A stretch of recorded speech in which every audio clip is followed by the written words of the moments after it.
Olá, tudo bem com vocês?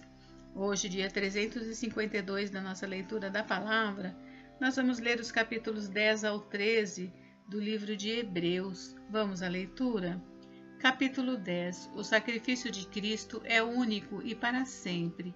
Ora, visto que a lei é apenas uma sombra dos bens vindouros, não a imagem real das coisas, nunca consegue aperfeiçoar aqueles que se aproximam de Deus com os mesmos sacrifícios que ano após ano continuamente eles oferecem. Se isto fosse possível, será que os sacrifícios não teriam deixado de ser oferecidos? Porque os que prestam culto, tendo sido purificados uma vez por todas, não mais teriam consciência de pecados. Entretanto, nesses sacrifícios ocorre recordação de pecados todos os anos, porque é impossível que o sangue de touros e de bodes remova pecados. Por isso, ao entrar no mundo, Cristo disse: sacrifício e oferta não quiseste, mas preparaste um corpo para mim. Não te agradaste de holocaustos e ofertas pelo pecado.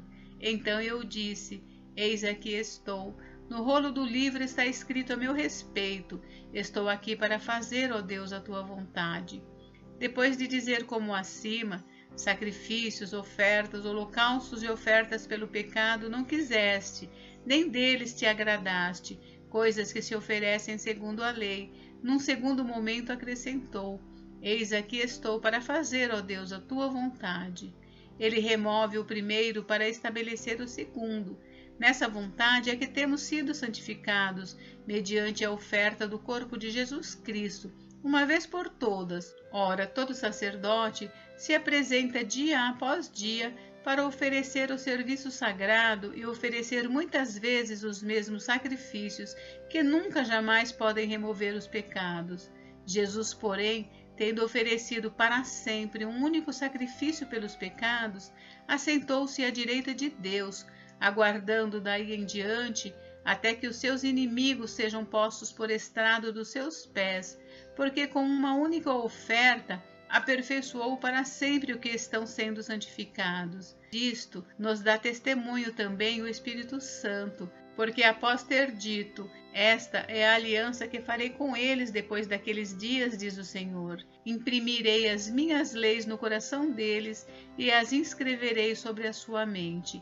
Acrescenta: também dos seus pecados e das suas iniquidades jamais me lembrarei. Ora, onde há remissão de pecados, não existe mais necessidade de sacrifício pelo pecado. O acesso à presença de Deus. Portanto, meus irmãos, tendo ousadia para entrar no santuário pelo sangue de Jesus, pelo novo e vivo caminho que ele nos abriu por meio do véu, isto é, pela sua carne, e tendo um grande sacerdote sobre a casa de Deus, aproximemo-nos com um coração sincero, em plena certeza de fé, tendo o coração purificado de má consciência e o corpo lavado com água pura. Guardemos firme a confissão da esperança, sem vacilar, pois quem fez a promessa é fiel. Cuidemos também de nos animar uns aos outros no amor e na prática de boas obras. Não deixemos de nos congregar como é costume de alguns. Pelo contrário, façamos admoestações, ainda mais agora que vocês veem que o dia se aproxima. Porque se continuarmos a pecar de propósito, depois de termos recebido o conhecimento da verdade, já não resta sacrifício pelos pecados. Pelo contrário, resta apenas uma terrível expectativa de juízo e fogo vingador prestes a consumir os adversários. Quem tiver rejeitado a lei de Moisés morre sem misericórdia pelo depoimento de 2 ou 3 testemunhas. Imagine quanto mais severo deve ser o castigo daquele que pisou o Filho de Deus, profanou o sangue da aliança com o qual foi santificado e insultou o Espírito da graça. Pois conhecemos aquele que disse: a mim pertence a vingança, eu retribuirei. E outra vez, o Senhor julgará o seu povo. Horrível coisa é cair nas mãos do Deus vivo. Apelo para o passado, a recompensa não tarda. Lembrem-se dos dias passados, quando depois que foram iluminados, vocês sustentaram grande luta e sofrimentos. Em certos momentos, vocês foram transformados em espetáculo, tanto para serem insultados quanto para serem maltratados.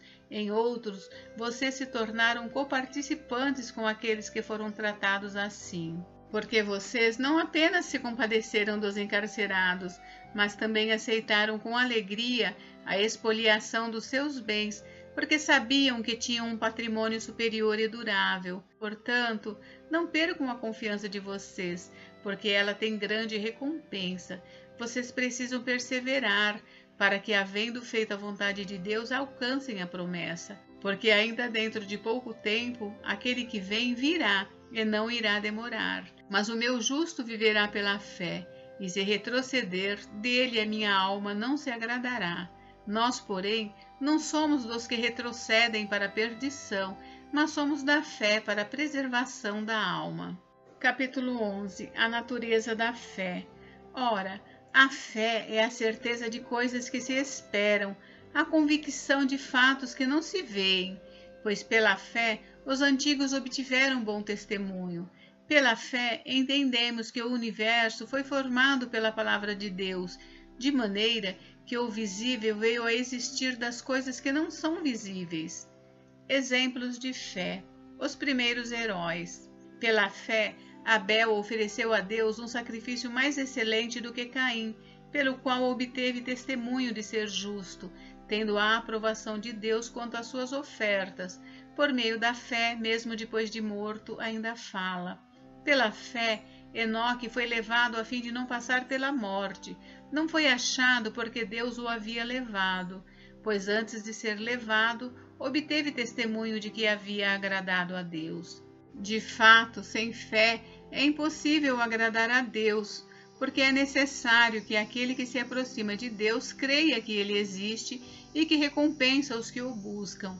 Pela fé, Noé foi divinamente instruído a respeito de acontecimentos que ainda não se viam, e sendo temente a Deus, construiu uma arca para a salvação de sua família. Assim, ele condenou o mundo e se tornou herdeiro da justiça que vem da fé. Os patriarcas. Pela fé, Abraão, quando chamado, obedeceu, a fim de ir para um lugar que devia receber como herança, e partiu sem saber para onde ia. Pela fé, peregrinou na terra da promessa como em terra alheia, habitando em tendas com Isaque e Jacó, herdeiros com ele da mesma promessa.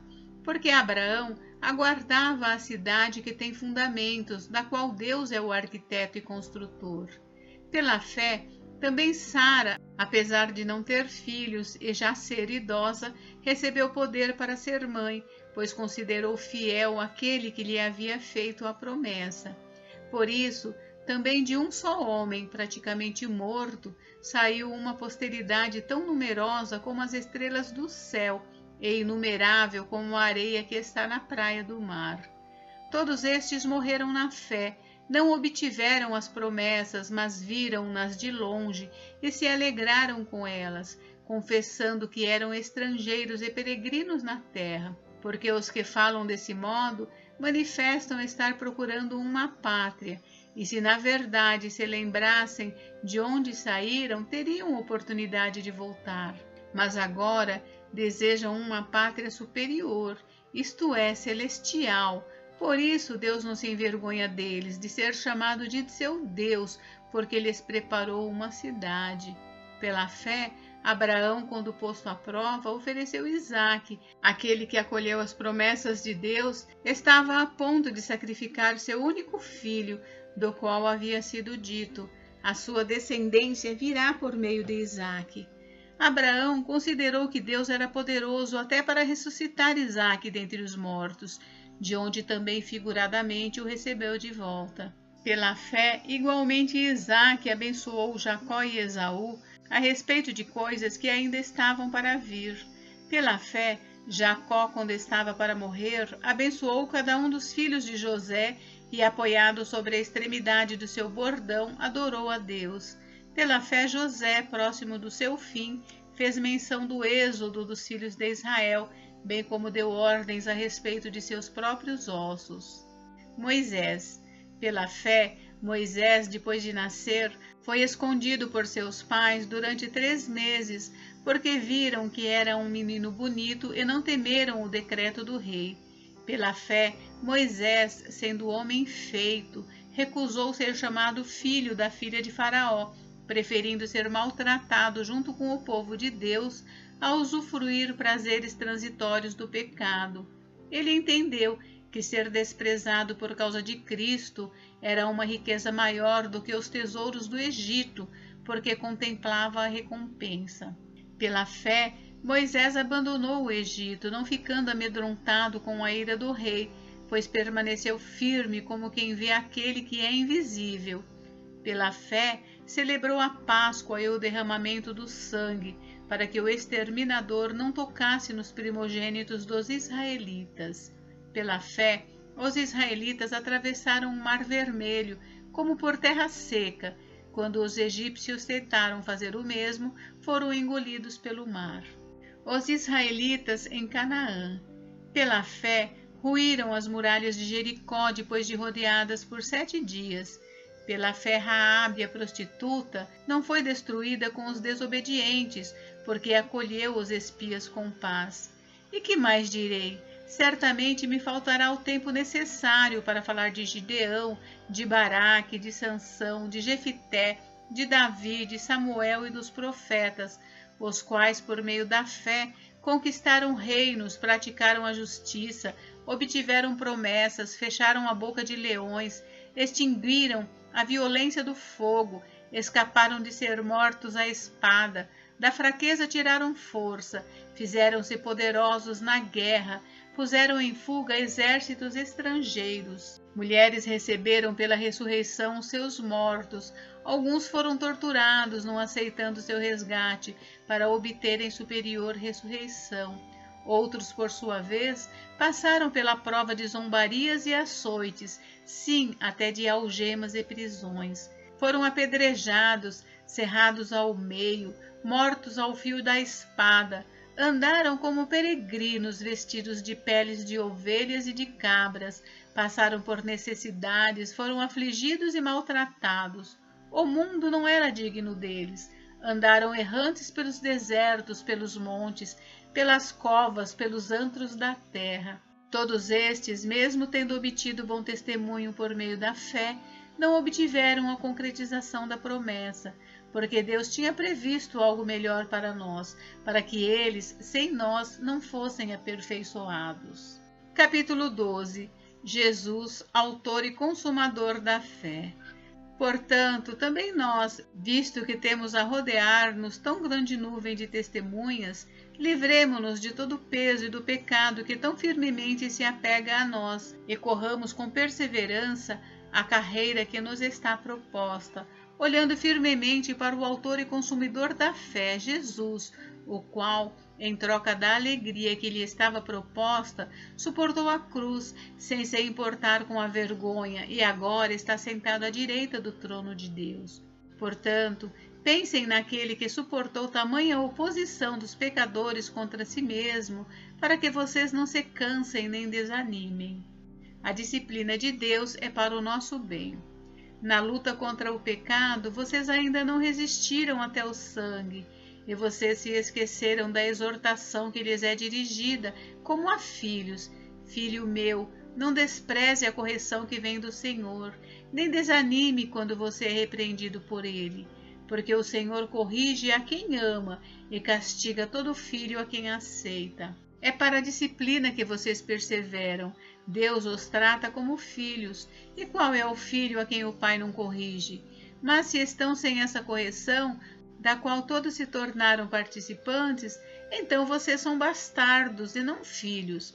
Além disso, tínhamos os nossos pais humanos que nos corrigiam e nós os respeitávamos. Será que então não nos sujeitaremos muito mais ao Pai espiritual para vivermos? Pois eles nos corrigiam por pouco tempo, segundo melhor lhes parecia. Deus, porém, nos disciplina para o nosso próprio bem, a fim de sermos participantes da sua santidade. Na verdade, toda disciplina, ao ser aplicada, não parece ser motivo de alegria, mas de tristeza. porém mais tarde produz fruto pacífico aos que têm sido por ela exercitados, fruto de justiça. Por isso, levantem as mãos cansadas e fortaleçam os joelhos vacilantes. Façam caminhos retos para os seus pés, para que o manco não se desvie, mas seja curado. Firmes na graça de Deus. Procurem viver em paz com todos e busquem a santificação, sem a qual ninguém verá o Senhor. Cuidem para que ninguém fique afastado da graça de Deus e que nenhuma raiz de amargura brotando cause perturbação e por meio dela muitos sejam contaminados. E cuidem para que não haja nenhum impuro ou profano, como foi Esaú, o qual, por um prato de comida, vendeu o seu direito de primogenitura. Vocês sabem também que posteriormente, querendo herdar a bênção, foi rejeitado, pois não achou lugar de arrependimento, embora com lágrimas o tivesse buscado.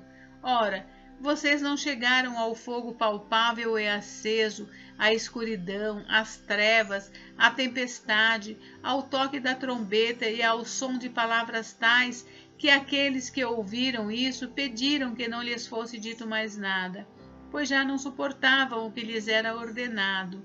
Até um animal, se tocar o monte, será apedrejado.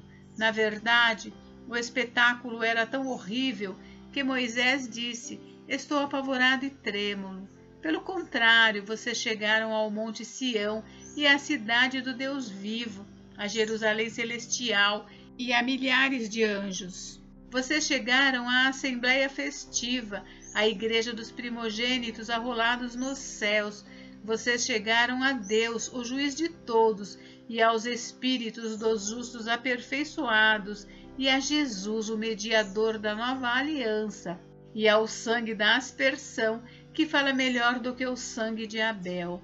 Tenham cuidado e não se recusem a ouvir aquele que fala, pois se os que se recusaram a ouvir quem divinamente os advertia na terra não escaparam, muito menos escaparemos nós, se nos desviarmos daquele que dos céus nos adverte.